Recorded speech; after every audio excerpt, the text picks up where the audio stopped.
Strange. I spent lifetimes here in the world of tangible forms, but each time I emerge from the throne, it's like I'm seeing it for the first time. Broken, impoverished, beautiful. It seems I must delay my work for a time. When I reclaimed my shadow, I learned a great deal. Daedric plots, alliances and betrayals, the return of things lost in time, the loss of things the world thought certain. I have much to do. In the short term, I need Fear. He took his leave to attend to matters outside my fortress. I wish to speak with both of you in a more private setting. Please find Fear, and then meet me at the Elegiac replication. We will speak in time. First, find Fear. I wish for both of you to meet me at the Elegiac replication, a memorial south of here. Our discussion should be away from prying eyes and ears, even those of my own people. You will find her in her retreat here in the Basilica. My factotums tend to her wounds even as we speak. Of course, you already know how this will end. I hope that knowledge brings you some measure of peace.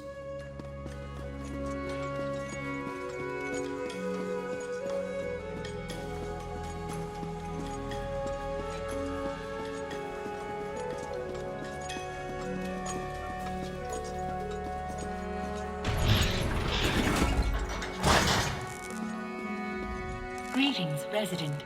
Please maintain a safe distance. I am still determining the extent of Proctor Luciana's injuries. Lord Set furnished Proctor Luciana with a wide array of complex enhancements that help sustain and extend her life. These enhancements allow her to wield arcane power inaccessible to most mortals. Unfortunately, her struggle against Nocturnal's assault overtaxed the system, resulting in catastrophic damage to all rejection inhibitors and nerve junctions. It seems her body was incapable of handling the strain. I lack the requisite data to offer you a definitive prognosis. Initial findings indicate a low probability of survival. I can direct you to a grief specialist if you wish. Please know that I will continue to execute my duties with all due diligence. I can't stand seeing her like this. I always thought Luciana was, I don't know, indestructible. How could this happen? And the strain was too much. Yes, I've heard. I just thought with you there, and Lord Set as well, I guess every spring comes unwound eventually, no matter how strong. Do you think she'll live? You what? And Lord Set granted you this boon? I'm sorry. I shouldn't seem so shocked. You've done nothing but struggle and sacrifice for us since you arrived. Thank you, my friend. With Luciana healed, the Clockwork City will flourish. I'll remain here a while longer. I should stay at her side at least until the factotum shares its test results. We'll meet again soon, I'm sure. Set. So the seal. Is he... Thank the gears. The people. My people. They're safe. He knew. He knew this would happen. He said I would shine a light one day. Do you see? Everything built to this. Everything. Every battle, every sorrow. It finally makes sense. You asked him that? After all the impatience I showed you, the bad temper, I guess I shouldn't be surprised. I've never met a more altruistic soul. Still, I'm not sure even Sotha Seal could save me this time. I feel it in my bones. This is how I end. Perhaps you're right. You know, I asked Sotha Seal to spare someone close to me long ago. He refused. Now I see. I understand. I'll try to make your choice mean something. You have my word.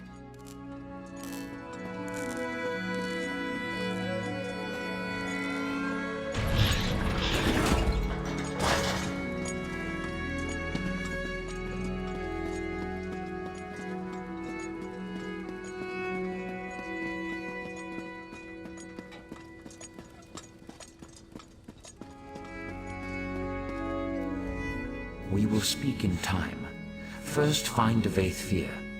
I wish for both of you.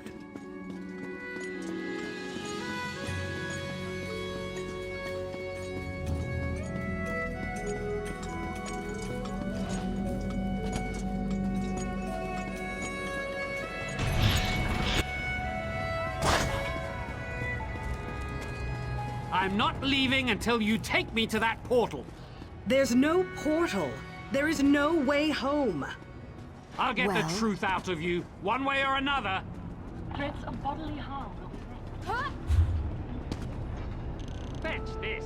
I'll find that portal myself.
Ah, my erstwhile companion. You look remarkably coherent. Most mortals caught in a Daedric tempest would suffer some lasting effects. I'm impressed. Baffled, but impressed. Already? I expected him to wait at least a week before summoning me. Seal's concept of time bears only a faint resemblance to our own. You should set out. I'll be along shortly. You didn't, though. Bully for you. In truth, I sought an alternate route to the throne, through the Everglow. Unfortunately, Nocturnal detected my presence immediately. One of the few burdens of near-divine power, and difficult to miss. Trapped? No. Impeded, perhaps? Fortunately, Nocturnal's attention turned to you and the good Proctor when you defeated the Shadow. It gave me the opportunity to pinpoint the object of her fury. You. I followed her to the throne. The rest is history. Taking it all in, I suppose. Surely you won't begrudge me a moment of vulnerability. This place, it is something. I sense that I won't return anytime soon, if at all. When you've lived as long as I have, that actually starts to mean something. One can only marvel at a rival's triumphs for so long before that awe turns to resentment. And I have no time for petty jealousy. I have plans of my own, and countless realms to explore. I can't afford to linger anywhere for long.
Thank you both for coming.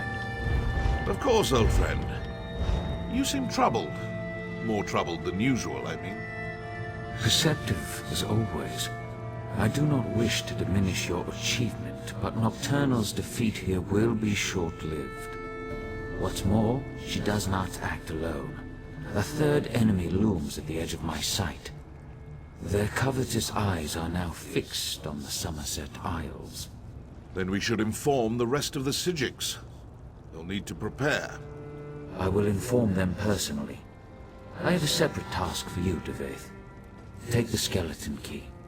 Keep it hidden for as long as you can. I trust that this task pleases you. After all, your love of such trinkets is what brought you here in the first place. Sometimes I wonder if you see too much. I will keep it safe. Farewell, Devaithfear. We will not meet again. I haven't visited this memorial for centuries, but even I need reminders every now and again.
Do you like this place? It took me the better part of a decade to perfect it. Every stone and flower tells a story. Tales of how things were, how they ought to be. I thought about destroying it on more than one occasion. I'm glad I didn't. I know. Ask and I will answer truthfully. Just know that the truth often fails to satisfy. You expect something grand, but I promised you the truth. I am only what time and circumstance made me. Son of a lost house, friend to a fallen king. Some will tell you that we are the product of our choices. I've never found that to be the case.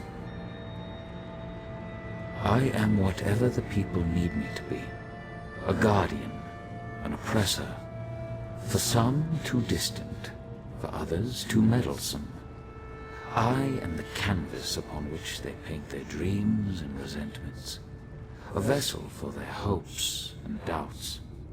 A mirror, nothing more. I don't. But my companions, Vivek and Almalexia, see their divinity as essential. Godhood brings them joy and purpose. They find meaning in the theatrical.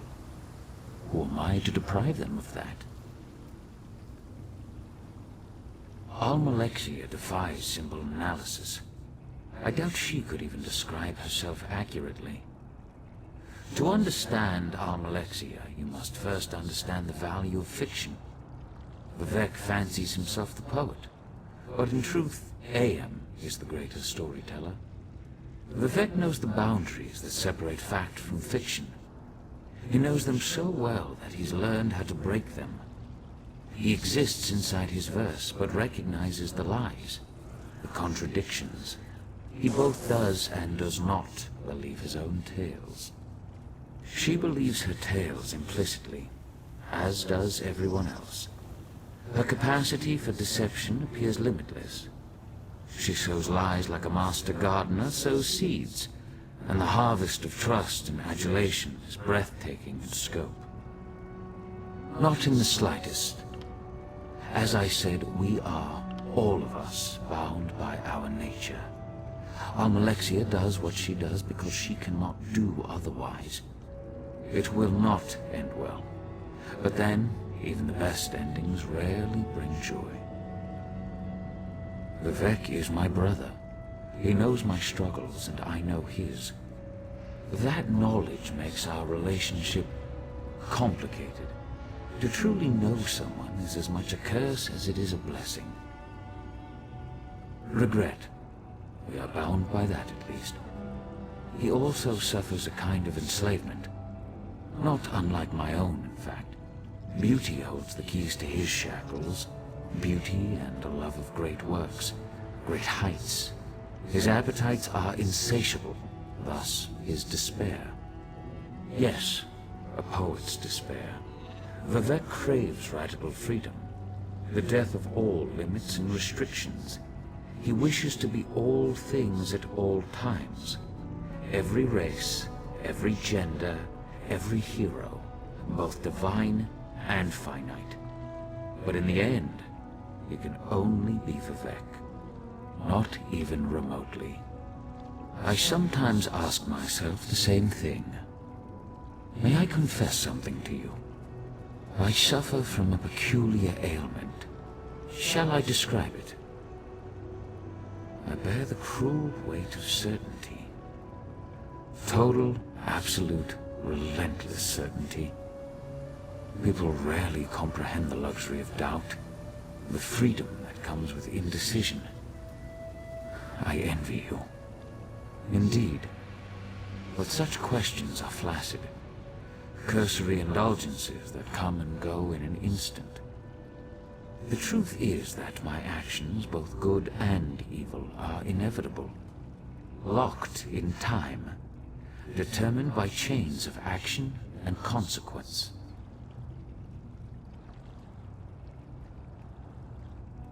Compelled. This city serves a noble goal, the redemption of Tamriel. the unification of competing forces, the destruction of the Daedra. Unfortunately, it is an endeavor built upon a lattice of corpses. Betrayal, untold horrors. Do you understand? Good.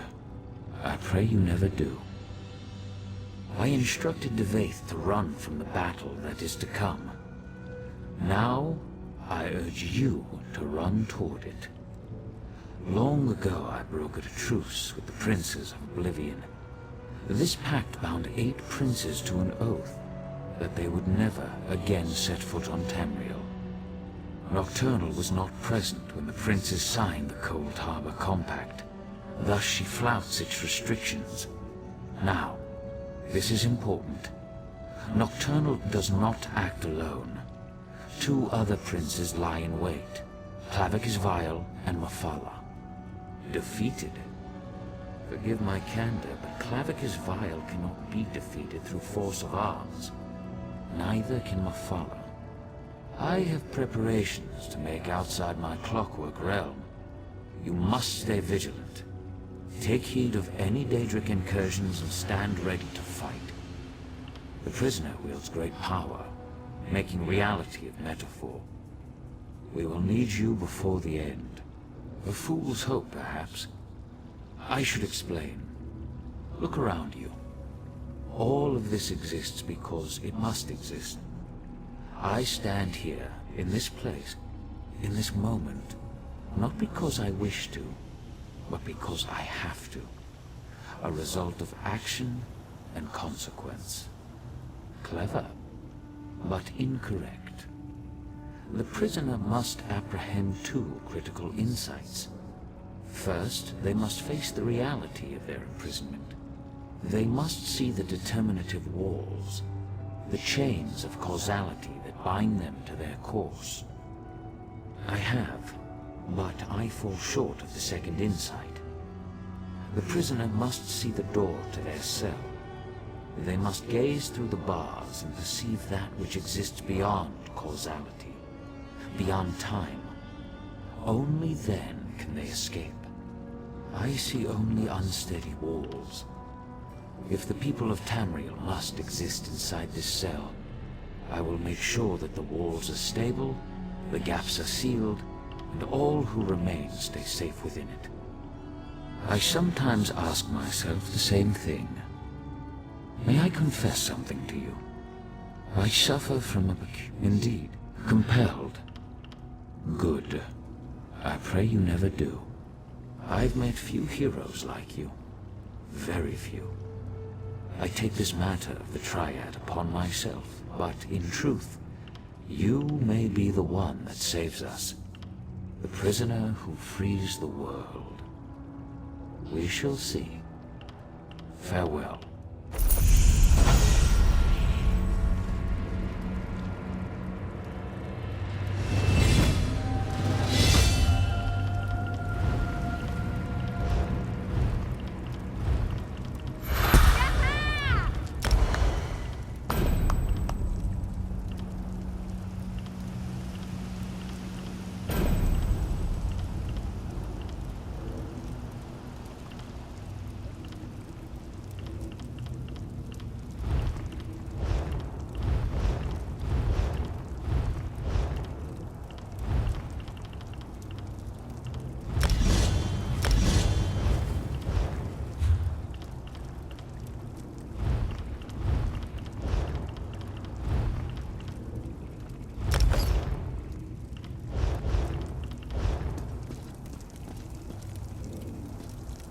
He's gone, isn't he? I knew it. I never got to speak to him. Can you believe that? 100 years of loyal service and then, poof, gone. You know, I spent years rehearsing exactly what I would say. I stood in front of the mirror, saying it over and over. Lord Set, I stand before you as your loyal servant. Prayers of thanks, supplications, on and on. Now I have nothing but questions. Why do we study in the Basilica while people struggle in the streets? Why can't we have birds like the Exodromals? How could Daedra break through our unbreakable walls? Why can't we leave? I did yesterday. Today, I'm not so sure. I have a lot of thinking to do. A lot of assumptions to challenge. Who knows? Maybe that's what Set wanted all along. I owe all this uncertainty to you. You have my gratitude, truly. Uncertainty fear. I think I'll visit the memorial for a while. It seems as good a place as any to be alone with my thoughts.